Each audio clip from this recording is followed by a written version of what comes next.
Algunos de ustedes saben muy bien que nosotros antes de venir aquí en Second, como familia, estábamos en el norte de Dallas, en una ciudad que se llama Frisco, Texas, viviendo por varios años, sirviendo en una iglesia similar a la de Second, con un servicio en inglés, servicio en español también por varios años. Y miren, nosotros aterrizamos en una vecindad bien cerca de la iglesia. A 2 minutos de la iglesia estábamos, o sea, conveniente a lo máximo, ¿verdad? Para poder regresar y estar en la casa y regresar a la iglesia. Pero viviendo en esta vecindad por 3 años, a puras penas nos dimos cuenta que en la misma calle de nosotros vivía una anciana de la iglesia en el lado de inglés. No iba al servicio en español, sino era de la parte de inglés. Y vivía en nuestra calle. Y un día yo me acerqué a ella para saludarla. La vi afuera, me acerqué y había una amiga que la estaba visitando y se estaban despidiendo. Y ella me introdujo a mí como su pastor de la iglesia. Y nunca se me olvida lo que dijo la amiga. La amiga se le quedó viendo a ella y le dijo: ¡qué dichosa! Mira, cómo quisiera yo tener un pastor viviendo como vecino al lado mío. Le dijo: mira, un mejor vecino tú no vas a encontrar. Y nos reímos todos, ¿verdad? Así bien cordial ella. Y se despidió, se fue. Yo me despedí también de la ancianita y bueno, todos nos fuimos por su lado. Yo me di la vuelta y empecé a caminar a mi casa y empecé a sentir convicción de las palabras que acaba de decir la amiga. No, porque mire, la realidad era esta, que esa expresión, un mejor vecino, no lo vas a encontrar. Esa es mentira, porque la realidad es lo que no sabía la amiga, era que esta era la primera vez, quizás, o segunda vez en 3 años de estar en la misma calle que yo me acerco a saludar a esta vecina. Definitivamente, solo por tener el título de pastor no significaba que era buen vecino. Y el Señor sabe, estoy confesando aquí enfrente de todos, ¿verdad? Lo que Dios hizo a través de esa experiencia. Yo me comprometí con mi esposa a ser un poquito más activo con las personas que nos rodean, donde estamos viviendo. De hecho, cuando venimos aquí en Houston, hasta me fui al otro extremo porque fui vicepresidente del HOA, de nuestra vecindad. Imagínese usted un pastor ahí resolviendo problemas, ¿verdad? Pero todo con el fin de mejorar. Mire, nosotros no somos perfectos y todavía nos queda muchísimo para ser buenos vecinos, buenos a nuestro prójimo, pero ahí vamos. Ahora, ¿qué decimos de vecinos? Mire, que la verdad son dolores de cabeza. No son como la ancianita cristiana en mi calle, ¿verdad? Algunos de ustedes que han entrado por acá se están riendo porque saben que la experiencia es bien difícil. El amar a nuestro prójimo, a nuestro vecino, especialmente si son cosas serias, es bien difícil. Usted puede decir: pastor, mire, si usted supiera actualmente los vecinos que yo tengo, mire, pastor, usted también huye como pastor. Porque mire, dejan la música puesta hasta 10 horas de la noche, 2, 3 de la mañana, y le decimos que la bajen y no la bajan. Pastor, son groseros, pastor, no saludan. Yo les saludo, ellos ni siquiera nos saludan, pastor. Pastor, mire, no cuidan la propiedad. La tienen, o sea, patas para arriba, ¿verdad? Y dejan el césped crecer más de la rodilla. Pastor, no hacen nada. Son, mire, personas que solo están desperdiciando ahí donde viven. Pastor, toman mucho. Bastante toman, pastor. Es difícil asociarse con alguien de esta manera. Y mire, ni hablar de los niños. Los niños son terremotos. Así es que es difícil. Y mire, vamos a ser honestos, puede ser muy difícil. Y a veces aún puede arriesgarnos, podemos tener peligros al arriesgarnos, ¿verdad? Y hay que ser cuidadosos con todo esto. Pero por lo general le voy a decir que muchas veces somos nosotros que nos justificamos.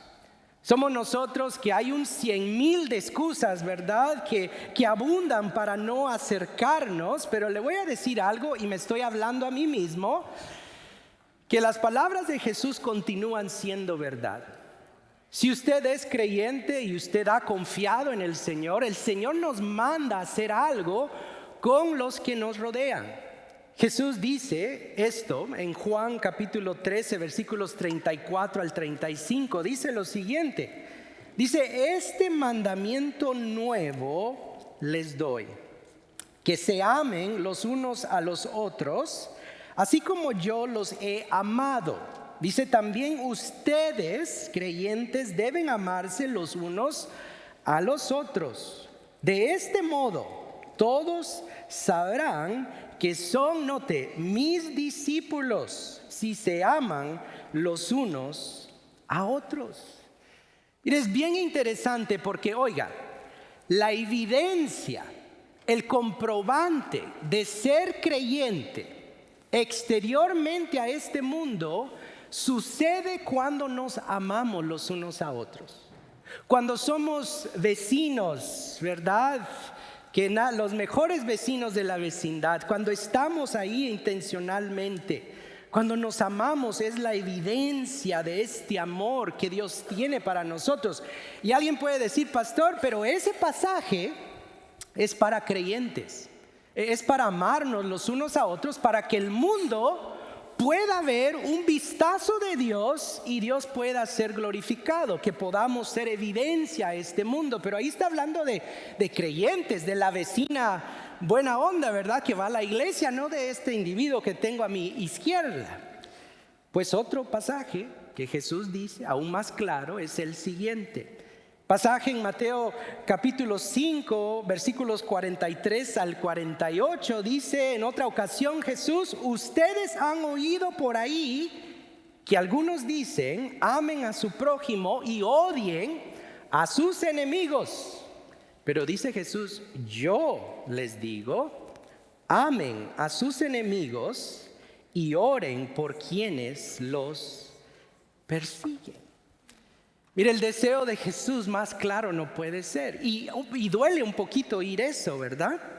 Porque si lo ponemos en práctica es bien difícil. Por eso, alguien más dijo la siguiente expresión. Dijo lo siguiente, dice, Dios nos anima a amar a nuestro prójimo y también a nuestro enemigo, porque muchas veces son las mismas personas. Imagínese usted. Eso quizás puede ser una realidad para su vida. Y Dios el día de hoy nos anima, nos exhorta a poder ser personas distintas. La pregunta es ¿cómo lo hacemos? El día de hoy nosotros concluimos una serie que hemos estado navegando. Si usted ha estado con nosotros en las últimas 4 semanas, hemos hablado de una serie que hemos llamado Los hábitos del corazón, viendo el gran mandamiento que el Señor nos dio como lo máximo que debemos hacer. Nosotros hablamos que es amar a Dios sobre todas las cosas, con todo nuestro corazón, mente, fuerza, y también, dice Jesús, amar a nuestro prójimo como a nosotros mismos. Nosotros hemos hablado del corazón que Dios desea que tengamos. La semana pasada hablamos de la mente, de cómo podemos usar nuestra mente para amar a Dios sobre todas las cosas. Y hoy concluimos con la segunda parte de este mandamiento grande, que tiene que ver no solamente con nosotros amando a Dios, sino amando a nuestro prójimo como a nosotros mismos. Mire, no sé si usted ha pensado esto, pero ¿qué significa amar a nuestro prójimo como a nosotros mismos? ¿Qué significa realmente eso? Y mire, hay muchas conclusiones que han llegado personas. Algunos dicen que esto significa que nosotros debemos amarnos nosotros primero, estar bien con nosotros mismos para poder amar a alguien más. O sea, estar saludable aquí primero, aprender a amarnos para poder amar a otros. Y mire, en la superficie suena bien, suena re bien esa conclusión, pero no creo que es lo que la Biblia está diciendo acá. ¿Sabe por qué? Porque el amarnos a nosotros mismos mencionamos en la parte del corazón que tiene que ver con un nuevo corazón. Nosotros no nos podemos amar si no entendemos quiénes somos delante de Dios. Esa parte de amarse uno mismo tiene que ver más con un sentido de identidad o falta de identidad, falta de confianza, falta de autoestima, pero eso no es lo que creo que significa amar al prójimo como a nosotros mismos. ¿Sabe por qué? Porque vamos a decir que nos amamos bien nosotros, estamos bien con nosotros. ¿En quién vamos a pensar nosotros cuando estamos bien saludables? En nosotros. ¿Qué prójimo, ni qué vecino, ni qué 8 cuartos, verdad? Va a ser nosotros. El enfoque, si estamos bien con nosotros mismos, va a ser nosotros mismos. Entonces, ¿qué significa amar a nuestro prójimo como a nosotros mismos? Yo creo que significa algo diferente acá. Mire, significa que nosotros, de la misma manera, y le voy a dar un vistazo, cuando usted se levanta en las mañanas, ¿verdad? Comienza su día, por naturaleza usted se cuida usted mismo, sin saberlo. Se ama usted mismo. ¿Sabe por qué? Porque cuando usted se levanta y hay hambre, ¿verdad? Es hora de comer ese desayuno, ¿usted qué hace? Come. Si hay sed, usted bebe algo. Si hay frío, como lo hizo un clima rarísimo, ¿verdad? Para el mes de mayo, se pone usted un suéter, el estar afuera, o un abrigo. Si usted desea, tiene sed o tiene necesidades, usted se va a cuidar usted mismo. Mire, de la misma manera nosotros, así como naturalmente, eso surge naturalmente para el humano, así como nosotros nos cuidamos, debemos nosotros pensar en los demás, cuidar de los demás, amar a los demás. Así como nosotros nos cubrimos nuestras necesidades, pensar en las necesidades de la otra persona también. ¿Sabe? El enfoque del Señor en amarlo a Él, amar al prójimo como a nosotros mismos, es quitar el enfoque de nosotros. Es movernos de nosotros a otros con la ayuda de Dios. Otra vez, eso suena práctico, es algún recordatorio para nosotros, pero ¿cómo lo hacemos? ¿Cómo tenemos esa iniciativa que sale del corazón? Bueno, Jesús, mire, es una persona que nos da instrucción, pero también nos mueve con enseñanza a entender lo que debemos nosotros hacer. Y hay una parábola famosísima que Jesús menciona que tiene que ver con este corazón hacia el prójimo. La parábola se encuentra en Lucas capítulo 10. Así es que si tiene una Biblia, quiero que vaya conmigo a Lucas capítulo 10 y vamos a ver acá la parábola famosa del buen samaritano. Del buen samaritano que todos, me imagino, aunque usted no venga mucho a la iglesia, usted ha oído esta parábola y hay mucha enseñanza que podemos sacar de ella. Pero hoy no vamos a verla así detalladamente. Lo que quiero hacer el día de hoy es enfatizar algunas cosas claves que nos motivan de adentro hacia afuera a pensar en otras personas. Nosotros aquí en Lucas 10, la escena que nosotros vemos es una escena similar a Marcos capítulo 12, en la cual la serie está basada. Viene en un experto de la ley aquí en Lucas 10 y le pregunta a Jesús lo siguiente. Es un poquito distinta a la pregunta de Marcos capítulo 12, porque aquí en Lucas 10 el experto de la ley le dice a Jesús: Jesús, ¿qué debo yo hacer para heredar el reino de los cielos? Para ser salvo. Jesús lo ve y le dice: tú eres el experto de la ley, tú dime qué tienes que hacer. Él contesta, mire, correctamente. Se conocía el Shema. No solamente Jesús enseñó el Shema, que es: escucha, oh Israel, Dios es uno, ama al Señor con todo tu corazón, sino el experto de la ley lo sabía. Él dice: amar a nuestro Dios con todo el corazón, amar a nuestro prójimo como a nosotros mismos. Jesús le dice: correcto, haz estas cosas y vivirás. Y dice el texto en Lucas 10 que él, este experto, para justificarse, dice él: pero maestro, ¿quién es mi prójimo? ¿Quién es mi prójimo? Y mire, desde ya vamos por camino equivocado, porque aquí el experto está diciendo: ¿en quién debo tener mi tiempo? ¿En quién debo pensar? Como si fuera limitado solamente a una persona que es digna de su amor. Ya vamos por mal camino. Porque la ley de Dios y el Shema precisamente significaba amar a Dios, y este amor produce en nosotros amor por el prójimo. Ya vamos mal.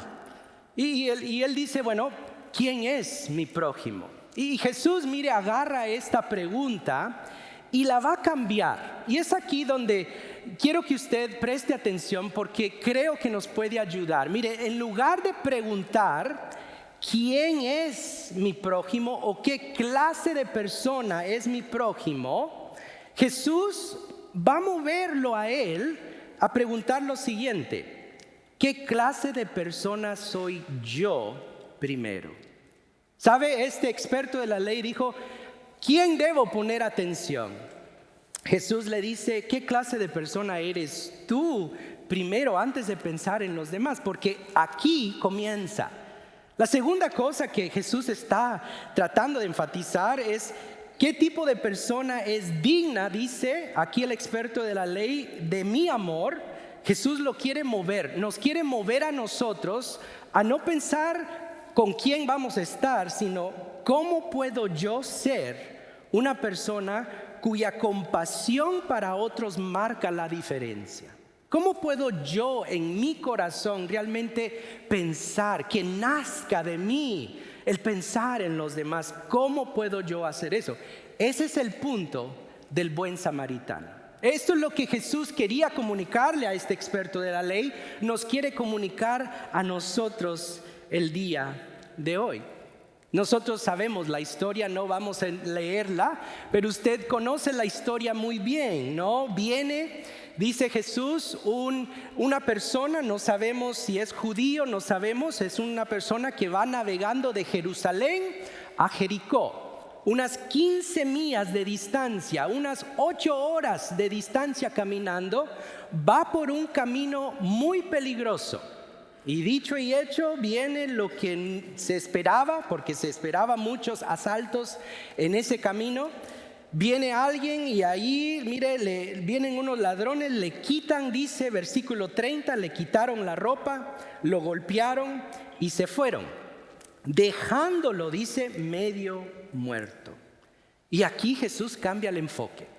Aquí presenta unos personajes. Hay dos personas que se acercan y ven a esta persona: un sacerdote y después un levita. Personas, oiga, que conocen el Shema, conocen lo que Dios desea para ellos, amar a Dios y amar al prójimo. Ellos pasan de largo.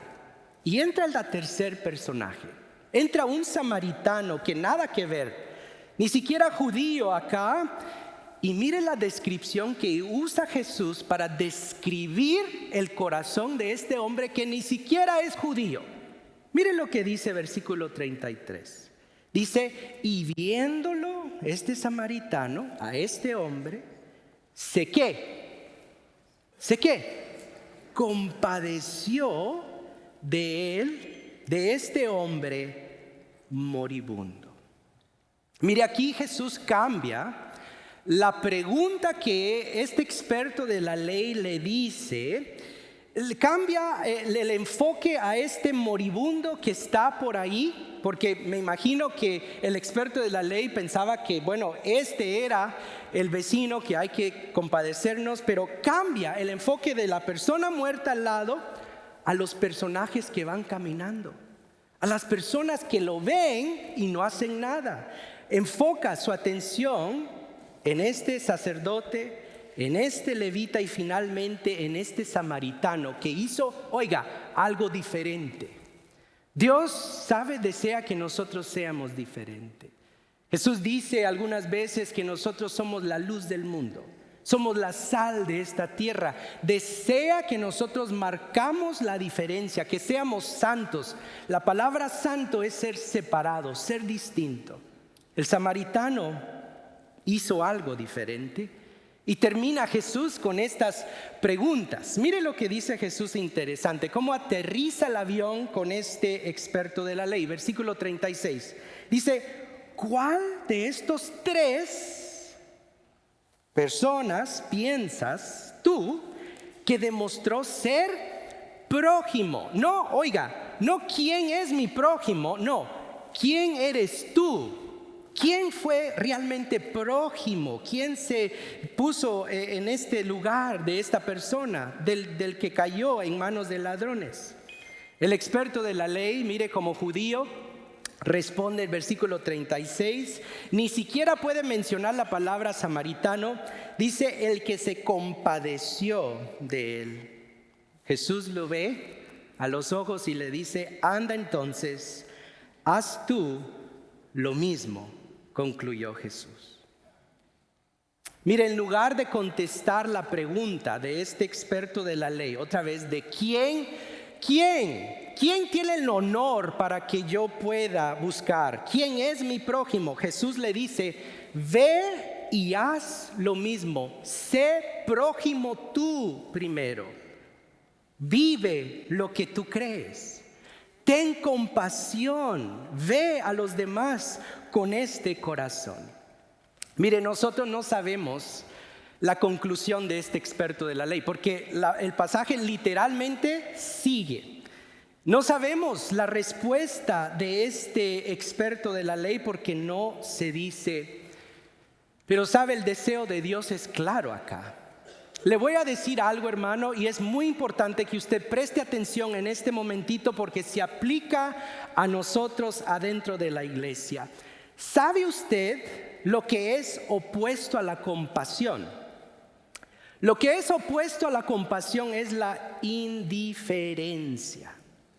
Una actitud que fácilmente, viviendo en esta cultura que está bien conectada, que vemos muchas cosas a nuestro alrededor y estamos sumamente ocupados, fácilmente podemos tener una actitud apática, insensible, frente al sufrimiento que vemos de todos los días. Fácilmente nosotros podemos solamente ver a nuestro prójimo y no tener ningún deseo de hacer algo. Sabe, hoy en día cuando hay un caos, nosotros miramos, en lugar que la gente va y ayude, ¿qué es lo que vemos hoy en día? La gente hace esto.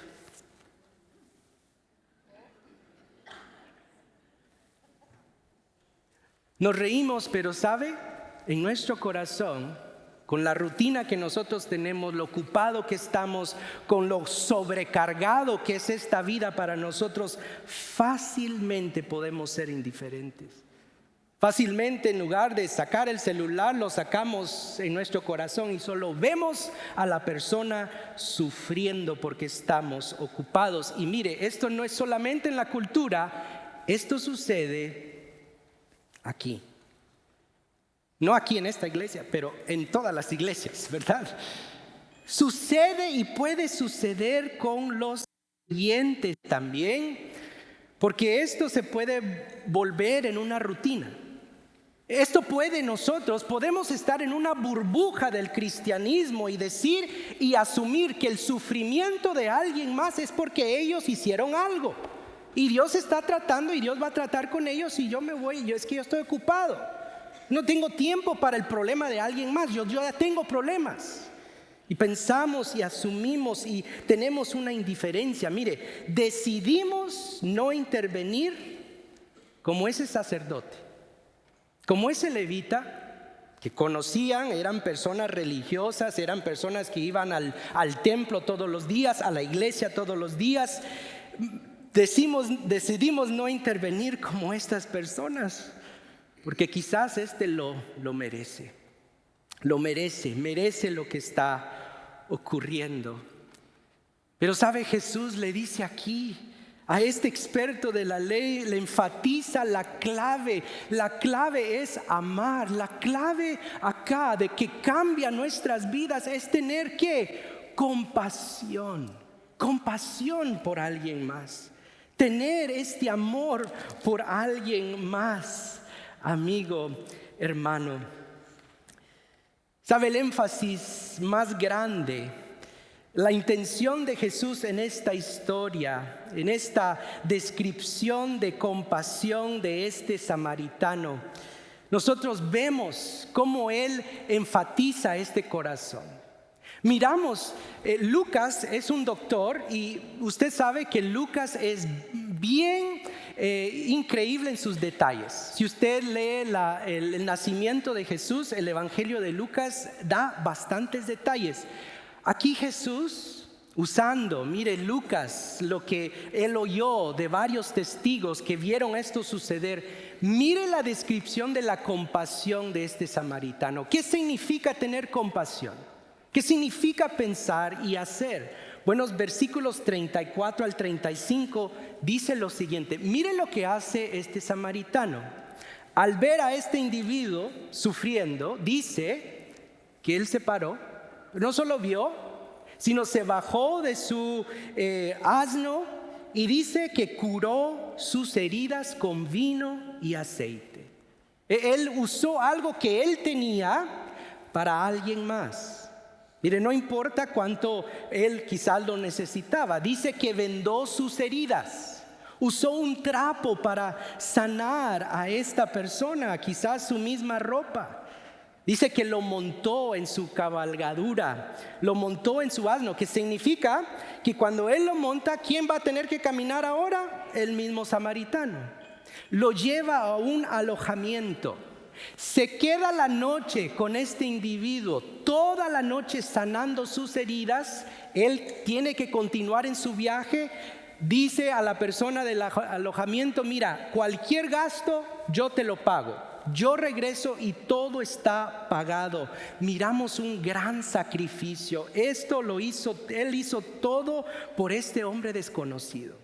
Por este hombre, quizás otra vez se cree que era judío. Imagínense si es judío, estas personas no se amaban. Los samaritanos y los judíos eran como enemigos y sin embargo él paga un precio por esta persona. Jesús le dice al experto de la ley y nos dice a nosotros, oiga, de esto se trata. No solamente es ver una necesidad, sino actuar, hacer algo, que la compasión salga de nosotros como un sacrificio que nos cueste. Esto significa tener compasión. Le dice, tú haz esto. Tú también ve y haz lo mismo. Nos dice a nosotros, tú también. Donde quiera que estés, cualquier vecino que tengas, haz lo mismo. Considera esto. Amigo, mire, toda la Escritura nos habla a dar a otros lo que nosotros hemos recibido. Así como Dios nos amó, debemos amar a nuestro prójimo. Así como Dios nos perdonó, ¿cierto? Debemos perdonar a los que están a nuestro lado. Tener compasión y gracia. Y usted puede decir, pastor, ¿cómo hago esto? ¿Cómo puede nacer en mí? Práctico. ¿Qué hizo Jesús por usted? ¿Qué hizo Dios por usted? ¿Sabe? Nosotros el día de hoy, le voy a decir algo, tenemos el mejor vecino de la historia en Cristo Jesús. Tenemos, oiga, tenemos el prójimo perfecto en Cristo Jesús. ¿Sabe? La compasión de Jesús lo movió a tomar de su tiempo por nosotros. Él solo no nos vio del cielo, sino mandó a su Hijo por nosotros. La compasión lo movió a una acción. Dio recursos por nosotros. Dio su vida por cada uno de los que estamos acá. Mire, teniendo el derecho y la capacidad de dejarnos moribundos en nuestro pecado en el camino. Porque le voy a decir algo, amigo, hermano, que en nuestro pecado nosotros estábamos en un barranco sin la capacidad de conectarnos con Dios. Estábamos muertos en el camino, dice Romanos 5:8, pero sus ojos nos vieron. Su compasión se movió y siendo siendo nosotros enemigos de Él, tomó la decisión de cuidar y sanar nuestras heridas. Tomó la decisión, mire, de vestirnos con su santidad, darnos al Espíritu Santo que mora en cada uno de nosotros, darnos, oiga, alojamiento por la eternidad con Él por los siglos de los siglos si hemos confiado en Él.